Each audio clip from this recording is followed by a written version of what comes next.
नमस्कार. आजच्या व्हिडिओमध्ये मी तुम्हाला देवपूजा करताना आपल्याला दिवा हा कोणत्या दिशेला ठेवायचा आहे, त्याचप्रमाणे आपल्या देवघरामध्ये घंटा, शंख कोणत्या हाताला आपल्याला ठेवायचा आहे, देवाला आपण जो नैवेद्य दाखवतो तर तो नैवेद्य आपण दाखवताना कोणत्या चुका करू नये, त्याचप्रमाणे आपण दिवा लावताना दिव्यामध्ये किती वाती असाव्यात, दिव्यामध्ये तेलाचा की तुपाचा वापर करावा, आपल्या देवघरामध्ये कोणत्या मूर्ती असायला हव्यात आणि कोणत्या मूर्ती नसाव्यात याबद्दलची संपूर्ण माहिती सांगणार आहे.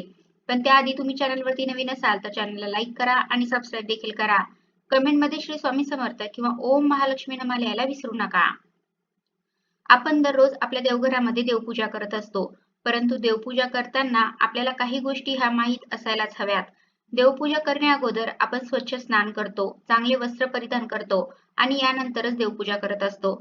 देवांना अंघोळ घालण्यासाठी आपण ज्या पाण्याचा वापर करतो तर हे पाणी स्वच्छ असावे. त्याचप्रमाणे देवपूजा करण्या अगोदर आपल्याला स्वतःला बसण्यासाठी आसन घ्यायचं आहे. आसनावरतीच बसूनच देवपूजा करायची आहे. स्वतःला आपल्याला कपाळावरती कुंकू लावायचं आहे, त्यानंतरच देवपूजा करायची आहे. आता जेव्हा आपण आपल्याला कुंकू लावतो त्यावेळेला मधल्या बोटाने ते लावायचं आहे आणि जेव्हा आपण देवांना हळदी कुंकू गंध लावतो तर त्यावेळेला करंगळी शेजारचं जे बोट आहे तर या बोटाचा वापर आपल्याला देवांना गंध लावण्यासाठी करायचा आहे. सर्वप्रथम दिवा प्रज्वलित करूनच आपण देवपूजेची सुरुवात करत असतो. दिवा जो आहे तर तो सुद्धा स्वच्छ असावा. गळणारा किंवा तुटलेला दिवा आपल्याला पूजेमध्ये वापरायचा नाही. तसेच दिव्यामध्ये तेल आणि तूप हे एकत्र वापरले जात नाही. तूप हे सततत्व आणि निर्गुण आहे, तर तेल हे रजतत्व आणि सगुण आहे आणि ते एकत्र केल्यामुळे तमतत्वामध्ये वाढ होते, ज्यामुळे आपल्यावरती संकट येऊ शकतात. त्यामुळे तेल आणि तूप याचा एकत्र वापर आपल्याला दिव्यामध्ये करायचा नाही. आपण तेलाचा दिवा लावू शकतो किंवा फक्त तुपाचा दिवा लावू शकतो. तेलाचा दिवा जर आपण लावणार असू तर आपल्याला आपल्या डाव्या हाताला तो ठेवायचा आहे. तुपाचा दिवा असेल तर आपल्या उजव्या हाताला ठेवायचा आहे. जेव्हा आपण देवपूजा करतो तर आपले तोंड हे आपल्या देवघराकडे असते. त्यामुळे तेलाचा दिवा हा आपल्या डाव्या बाजूला आणि तुपाचा दिवा हा आपल्या उजव्या बाजूला ठेवायचा आहे. दिव्याची पूजा करूनच आपल्याला देवपूजेला सुरुवात करायची आहे. दिवा प्रज्वलित करायचा, दिव्याला हळदी कुंकू, अक्षता, फूल अर्पण करायचं आणि दिवा हा डायरेक्ट जमिनीवरती म्हणजे डायरेक्ट खाली ठेवायचा नाही. तर आपल्याला त्याखाली एखादी छोटीशी प्लेट ठेवायची आहे किंवा थोड्याशा अक्षता किंवा फुलांच्या पाकळ्या ठेवून त्यावरती आपल्याला हा दिवा जो आहे तर तो ठेवायचा आहे. म्हणजे दिव्याला आपल्याला आसन द्यायचं आहे. त्यानंतर आपण घंटानाद करत असतो. देवपूजेला सुरुवात करण्या अगोदर देवांना जागे करण्यासाठी हा घंटानाद केला जातो. त्याचप्रमाणे आपण आरती करताना सुद्धा घंटानाद करत असतो. आता घंटा जी आहे तर ती चांदीची असते, पंचधातूची असते, पितळेची असते, स्टीलची सुद्धा असते आणि काचेची सुद्धा असते. देवघरामध्ये आपण चांदीची घंटा वापरू शकतो, पंचधातूची किंवा पितळेची घंटा वापरू शकतो, परंतु चुकूनही स्टीलची किंवा काचेची घंटा जी आहे तर ती वापरायची नाही. आपण जेव्हा आरती करतो त्यावेळेला आरतीचं ताट हे आपल्या उजव्या हातामध्ये असते आणि डाव्या हातामध्ये घंटा असते. त्यामुळे घंटा जी आहे तर ती आपल्या डाव्या बाजूलाच देवघरामध्ये नेहमी ठेवायची आहे.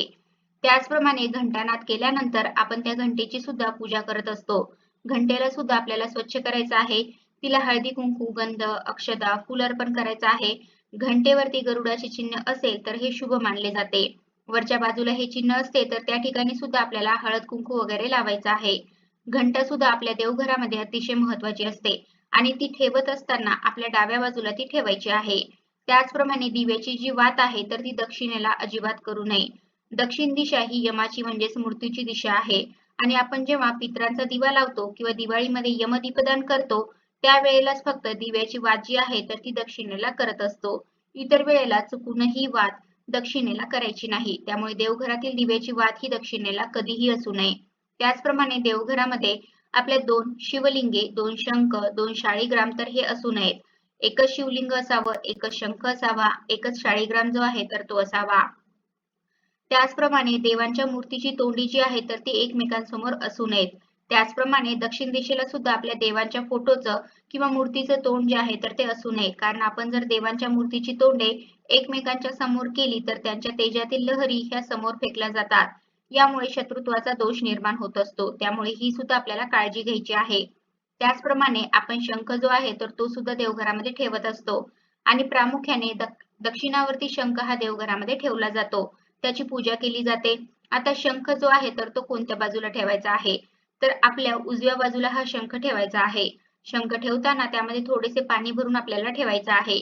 तसाच रिकामा शंख जो आहे तर तो ठेवायचा नाही. आपण दररोज देवांना अंघोळ घालत असतो, म्हणजे देवांना स्नान घालत असतो. अगदी आपण पंचामृताने स्नान घालू शकतो आणि पंचामृताने जरी शक्य नसेल, तरी आपण शुद्ध पाण्याने हे स्नान जे आहे तर ते घालत असतो आणि यानंतरच आपण त्या देवतेची पूजा करत असतो. परंतु स्नान घालताना सर्व देव एकत्र करून सर्व देवांना एकत्रित स्नान जे आहे तर ते घालू नये. तर प्रत्येक देवाला आपल्याला सेपरेट स्नान जे आहे तर ते घालायचं आहे.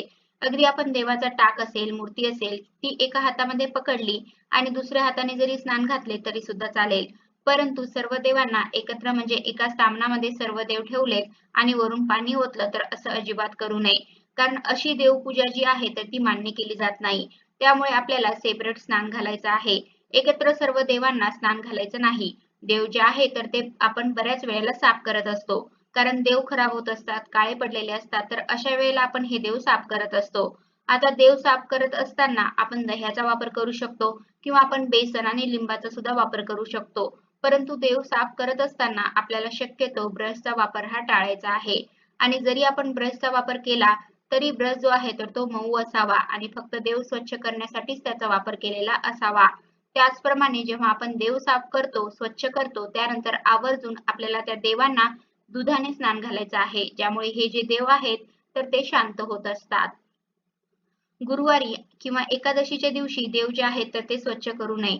अमावास्येच्या दिवशी आपण हे देव जे आहेत तर ते स्वच्छ करू शकतो. महिन्यातून एकदा तरी आपल्याला देव जे आहेत तर ते स्वच्छ करायचे आहेत. परंतु गुरुवारी आपल्याला चुकूनही देव स्वच्छ करायचे नाहीत. कारण जर असे आपण केले तर आपला गुरुग्रह हा कमजोर होत असतो आणि गुरुग्रह जो आहे तर तो आपल्या प्रगतीशी संबंधित असतो. त्यामुळे आपल्याला काय करायचं आहे तर गुरुवारी चुकूनही देव जे आहेत तर ते साफ करायचे नाहीत. दररोज देवपूजा झाल्यानंतर आपण देवांना नैवेद्य दाखवत असतो. मग यामध्ये दूध साखर असेल किंवा फक्त साखर असेल, खडी साखर असेल, गुळ शेंगदाणे, गुळ खोबरे किंवा अगदी आपण घरामध्ये जे सात्विक जेवण बनवतो, भाजी पोळी करतो तर याचा सुद्धा आपण नैवेद्य दाखवत असतो. परंतु आपण देवांना जेव्हा नैवेद्य दाखवतो तर त्या नैवेद्याच्या ताटामध्ये मीठ जे आहे तर ते वाढू नये. नैवेद्यामध्ये कांदा लसणाचा वापर करू नये. नैवेद्य दाखवल्यानंतर थोडा वेळ तेथेच राहू द्यायचा आहे आणि त्यानंतर आपल्याला तो नैवेद्य 5-1 मिनिटाने उचलायचा आहे. दिवसभर तो नैवेद्य तसाच ठेवायचा नाही. बऱ्याच वेळेला दिवसभर आपण तो नैवेद्य ठेवतो आणि त्याला मुंग्या वगैरे लागतात आणि त्यानंतर तो नैवेद्य आपण फेकून देतो. परंतु असं करायचं नाही. 5 मिनिट ठेवून आपल्याला तो उचलायचा आहे. ज्याप्रमाणे आपण आपले जेवण झाल्यानंतर आपले ताट उचलतो, त्याचप्रमाणे आपण देवाचा नैवेद्य सुद्धा उचलायचा आहे आणि आपण तो ग्रहण केला तरी चालतो. आपण गाईला सुद्धा हा नैवेद्य जो आहे तर तो देऊ शकतो. आता नैवेद्य दाखवत असताना सुद्धा अनामिकीने म्हणजे करंगळी शेजारच्या बोटाने आपल्याला पाण्याचा भरीव चौकोन काढायचा आहे. त्यावरती नैवेद्याचं ताट ठेवायचं आहे. त्या ताटाभोवती 3 वेळेला पाणी फिरवायचं आहे. नैवेद्य दाखवताना दिवा लावलेला असावा. नैवेद्यावरती आपण तुळशीपत्र ठेवत असतो, परंतु गणपती बाप्पांच्या नैवेद्यावरती आपल्याला तुळशीपत्र जे आहे तर ते अजिबात ठेवायचं नाही. देवांची आपण जी पूजा करतो तर दुपारच्या वेळेला ही पूजा करू नये.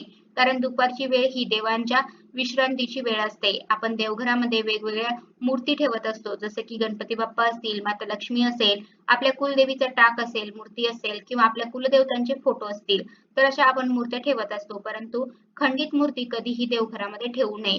त्याचप्रमाणे भगवान शिवांचा फोटो जो आहे तर तो देवघरामध्ये ठेवू नये. आपण शिवलिंग देवघरामध्ये ठेवू शकतो, परंतु फोटो ठेवायचा नाही. उभी असलेली माता लक्ष्मीची मूर्ती आपल्या देवघरामध्ये चुकूनही ठेवू नये. मारुतीचा टाक किंवा फोटो देवघरामध्ये असू नये. त्याचप्रमाणे एकापेक्षा जास्त एकाच देवतेच्या मूर्ती किंवा फोटो आपल्याला देवघरामध्ये ठेवायचे नाहीत. रौद्र रूपातील, सहारक रूपातील देवता देवघरामध्ये नसावी. जसे की काली मातेची मूर्ती आहे किंवा नटराजची मूर्ती आहे, तर अशा मूर्ती आपल्याला ठेवायच्या नाहीत. आपल्या पूर्वजांचे फोटो असतील, टाक असतील, तर हे सुद्धा आपल्याला देवघरामध्ये ठेवायचे नाहीत. शनिदेव, कुबेरदेव तर यांची सुद्धा प्रतिमा देवघरामध्ये अजिबात ठेवू नये. तर अशा प्रकारच्या व्हिडिओमध्ये मी तुम्हाला देवपूजा करताना आपल्याला दिवा हा कोणत्या दिशेला ठेवायचा आहे, त्याचप्रमाणे आपल्या देवघरामध्ये घंटा, शंख कोणत्या हाताला आपल्याला ठेवायचा आहे, देवाला आपण जो नैवेद्य दाखवतो तर तो नैवेद्य आपण दाखवताना कोणत्या चुका करू नये, त्याचप्रमाणे आपण दिवा लावताना दिव्यामध्ये किती वाती असाव्यात, दिव्यामध्ये तेलाचा की तुपाचा वापर करावा, आपल्या देवघरामध्ये कोणत्या मूर्ती असायला हव्यात आणि कोणत्या मूर्ती नसाव्यात, याबद्दलची संपूर्ण माहिती सांगण्याचा प्रयत्न केलेला आहे. कसा वाटला तुम्हाला माझा आजचा व्हिडिओ कमेंट करून नक्की सांगा. धन्यवाद.